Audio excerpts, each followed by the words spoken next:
તમે તો આવું ઈ જ તે વિડીયોમાં આવું. તમે તો ચિંટુના પપ્પા ને? ના, ચિંટુ મારો છોકરો. હું ચિંટુની સ્કૂલનો પ્રિન્સિપાલ છું. લે, તમારી સ્કૂલ હવે ચિંટુના નામે ઓળખાય છે? ઓળખાતી નહોતી પણ હવે ઓળખાશે એવું લાગે છે. હા તો 50% આપવા પડશે પ્રોફિટ માંથી. તમારા ચિંટુનું ભણવામાં સેજે ધ્યાન નથી. આ તો ઘરે ધ્યાન ના આપતું એટલે તમારી પાસે મોકલી.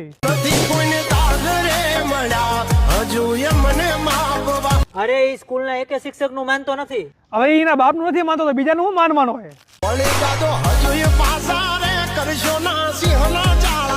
તમારો ચિંટુ જો ભણવામાં ધ્યાન આપે ને તેનું ભવિષ્ય બહુ ઉજળું છે.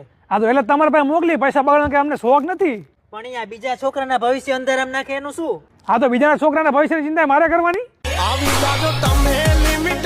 અરે તમે સમજો. અરે બધું સમજી છીએ અમે. તમને આટલી બધી ફી આપીને તમારે કઈ કામ ના કરવું, બધું વાલી ઉપર ઢોળ દેવું છે. અરે રેવા દો, માફ કરજો. તમને મળીને મારી ભૂલ થઈ તો ગઈ. પેલા કામ જ શું લેવા કરો તો માફી માંગવી પડે પછી.